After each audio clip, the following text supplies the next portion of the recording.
Welcome to Infinite Storyverse. In today's episode, prepare to enter a story where innocence fades under the weight of silence, where late-night footsteps unlock doors to emotions long buried. This is not just about a sleepover. It's about the moment a line is crossed, and what comes after. Chapter 1: The Setup. It was meant to be simple. A weekend sleepover at Lena's house, just like dozens before. Comfortable. Harmless. I packed light. Leggings, an oversized tee, toothbrush, a small bag of essentials. Lena had invited a few other girls, but I was always the first to arrive. I liked the calm before the noise. Lena's house had always been a second home. It smelled of cinnamon candles, clean laundry, and whatever tropical body spray she was obsessed with that month. Her parents were out of town. Something we barely acknowledged as we flopped on cushions, devoured pizza, and swapped stories. The night blurred into giggles and whispered secrets. By midnight, two of the girls had fallen asleep downstairs, a Netflix movie looping quietly in the background. Lena and I went upstairs, she to her room and I to the guest room next door. Across the hall, Lena's older brother, Jaden, occupied the last room. Jaden. I hadn't seen him in nearly a year. He was 25 now, still tall, still quiet, the kind of quiet that pulled attention without trying. Back in our teenage years, he used to tease me. Playfully obnoxious, the kind that makes you roll your eyes but remember the interaction for days. I hadn't thought about those moments in a long time, until I saw him again. He passed through the kitchen earlier that night to grab water. Said a casual hey. But his eyes lingered longer than they needed to. Just a second. Just enough to make something stir in my chest. I brushed it off. I had a boyfriend now. Daniel. Sweet, dependable, consistent Daniel. He'd texted before I arrived. Have fun tonight. Call me tomorrow. Love you. I smiled at the message and tucked the phone away. That's the life I had now. The one I chose. Secure. Safe. Chapter 2.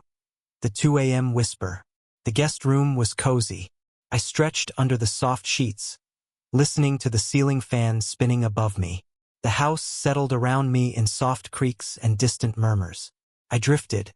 Then, a sound. Soft footsteps in the hallway. Probably Lena, I thought.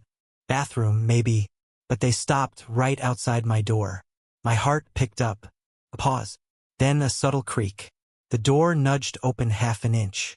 Just enough for the hallway's golden light to spill in. I didn't move. I barely breathed. A long beat passed. Then, slowly, the door clicked shut. Was I dreaming? I sat up in bed, my breath shallow, fingers clutching the sheets. I thought of texting Daniel. But what would I say? Hey! Someone opened my door at 2 a.m. It sounded crazy. I laid back down, rolled onto my side, and stared at the wall. But my mind raced. Was that Jaden? He hadn't said much earlier, just a simple greeting. But our eyes, that glance had weight. I remembered being younger, wondering what it would be like to kiss him. Harmless fantasies, filed away as juvenile nonsense. But the question returned now, louder in the dark. Chapter 3. The silence between us. Then another sound. Softer. Not the door. Something brushing against the carpet. My body froze. A faint silhouette appeared at the foot of the bed. Are you awake? A whisper. It was Jaden. I couldn't speak. My lips parted, but no words came out. Saw your light was off. Didn't mean to wake you, he said, voice low. What are you doing here? I managed. Couldn't sleep. Just wanted to see you. I should have told him to leave.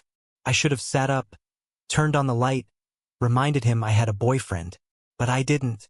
My heart pounded. My skin tingled with fear and something far more dangerous. Curiosity. You shouldn't be here, I whispered. I know. But he didn't move. I've been thinking about you, he said. And still I said nothing. He turned as if to leave. I should have let him. But I didn't. Wait, I said. He stopped. I sat up. My hands trembled. Just sit, I whispered. He did. We sat side by side in silence. Not touching, but the air between us buzzed. The fan hummed above. The house slept. Chapter 4. The electric space between us. The quiet between us wasn't empty. It was charged. My pulse thudded in my ears, louder than the whir of the fan overhead. Jaden sat on the edge of the bed, his posture relaxed but his presence intense. It was like the room itself had shifted, its air thick and strange. I didn't look at him directly, but I could feel him there. Every inch of space between us sparked with questions, memories, unspoken things. He broke the silence first. "You remember how I used to call you Starfish?" he said with a hint of a smile. I blinked, surprised. "You always said it was because I sprawled everywhere." "Nah. It was because you looked shocked every time I walked into a room, like you'd been caught doing something."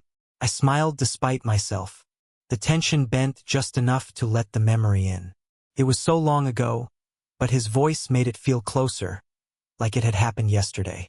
"I haven't thought about that in forever," I murmured. He finally turned his head toward me. I never stopped.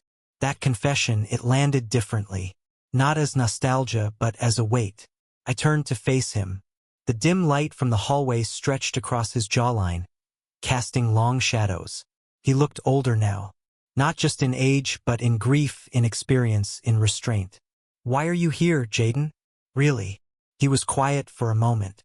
Then, "Because I had to see if whatever's between us, was real or just something I imagined." I opened my mouth to respond, but nothing came. It was real. That was the problem. His hand moved slowly between us. He didn't reach for me, just rested it, palm up, like an invitation. He wasn't pushing. He wasn't assuming. He was offering. I stared at it. I thought of Daniel, of his texts, of our last date, of how I'd smiled at him and felt nothing and pretended it was still love. I thought of Jaden, of his quiet glances, his subtle confidence, his ability to make the air heavier just by being in the room. I placed my hand in his, and the silence shattered.